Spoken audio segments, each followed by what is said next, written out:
even your government serves the interest of the people, and the people are the core of all our engagements with your government. Thank you, Honorable Deputy Speaker and honorable members, for that opportunity. And now it's my, thank you, Leader of Majority, and now it's my humble duty to invite the Speaker of the National Assembly and Chairperson of the Parliamentary Service Commission, the Right Honorable Moses Wetabgula. Karibu.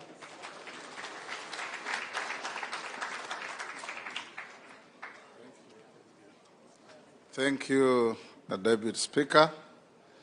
Your Excellency, the President of the Republic of Kenya and Commander-in-Chief of our Defense Forces, Prime Cabinet Secretary, our resource people led by Mr. Twig from CPA, our majority and minority leaders and your deputies, the distinguished Governor for Mombasa County 001, commissioners of the Parliamentary Service Commission from the National Assembly, chairs of various committees and your vice chairs, distinguished honorable members, ladies and gentlemen. Your Excellency, we take the opportunity to welcome you to this post-election seminar being held here in our tourist city of Mombasa.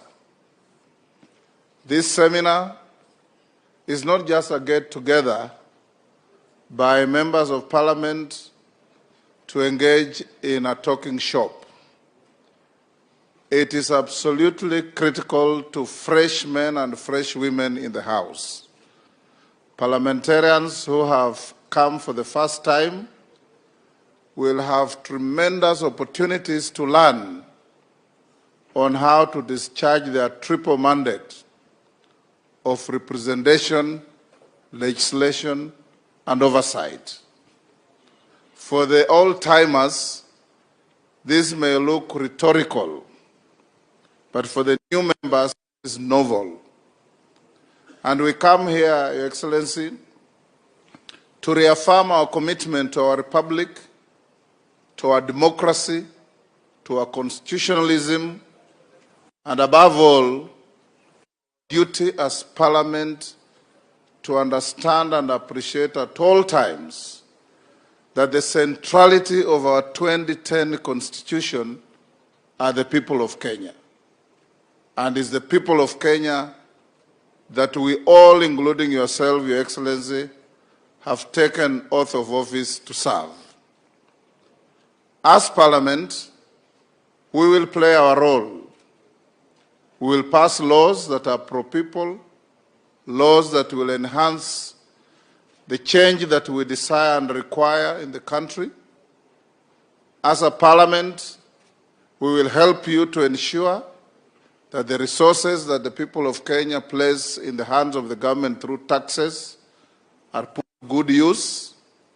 And as a Parliament, I'll encourage our members to ensure represent the people who elected you individually and collectively with vigor, with confidence, and with utmost effect. Your Excellency, in the last week, there was a minor standoff in this seminar because of the delayed disbursement of CDF. Yours truly here came down, met the members, and we discussed very candidly, having engaged the executive back in Nairobi, and now the matter is behind us. We have a clear roadmap from the executive on how to disburse CDF timely so that members can be able to deal with situations that require the use of those resources. We equally dealt with the issue of the Affirmative Action Fund for Women, called NGAF, and also the timely disbursement of those funds. The executive has done its bit last week, but much more will be done, I have no doubt, in ensuring that CDF and GAV are readily available to help the populace. What I want to assure you, honorable members, and this I speak with authority because we have consulted widely and deeply, is that CDF is here to stay.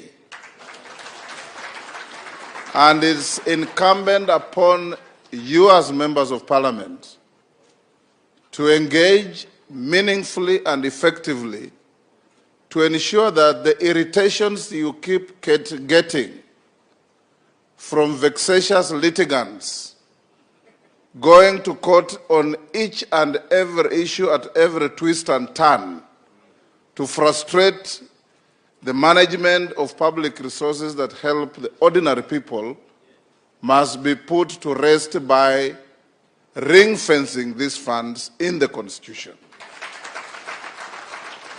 Because the bogey boy of the litigation is always the constitutionality of the funds. Make them constitutional beyond any reasonable doubt, and the vexatious litigants will be run out of business very quickly. Thirdly, Your Excellency, this seminar is good and rich because for the first-timers, they are going to be exposed to a lot of issues on what is expected of them. They have to learn on how to deal with budgets. They have to learn on the limits and extent of their privileges. They have to learn on how to be effective representatives. They have to learn on how to be effective oversighters of the executive. And above all, this is a mold that takes you to be great statesmen and women in our republic. And as I told you last week, noblesse oblige. Nobility carries obligations, nobility carries responsibility. So as members of parliament, we expect nothing less from you but conduct with extreme and absolutely admirable and unimpeachable decorum. Because you represent people, you carry their aspirations. So as your speaker, I want to encourage you, even when you want to actively disagree with an issue, it is demeaning and an affront to the title you carry for you to raise your voice unnecessarily and beyond reasonable measure. We can disagree in a very, very soft way. I always say you must choose to engage in megaphone diplomacy, and we shout at each other from the top of KICC, or we whisper into the right ears to get the right issues done. Both will give you the same effect, but the whispering will give you a better effect. I want to end, Your Excellency, by encouraging your government that these members of parliament are a resource for you. Your agenda will only get effect and meaning when it is turned into legislation. Any regulations from the executive take effect and meaning when they are approved by parliament. And as a parliament, we'll be able to work hand in hand to ensure that the people of Kenya get what they deserve, get what they need, and live an incrementally better life than the time you came into power. We as parliament have a cardinal duty to defend the Constitution, to uphold the Constitution, and we are going to do so without any fear or favor. Whatever you have sent to us to deal with is already before committees.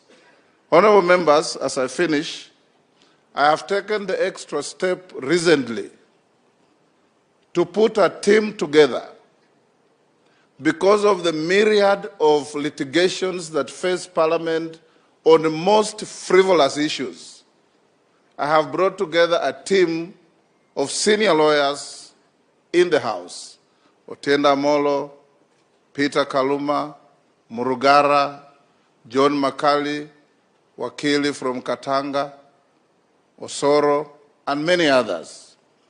And those who are not in the team, you may volunteer if you wish to join, so that you constantly deal with issues as they emerge, so that we are not held back by decisions of courts because we are not representing ourselves well. We are going to make sure that we give those pro bono services, and those members have assured me, Your Excellency, they'll give pro bono services to ensure that they take head-on and run out of town vexatious litigants as soon as is practically possible. It is now my humble pleasure, honorable members, and when His Excellency finishes addressing us,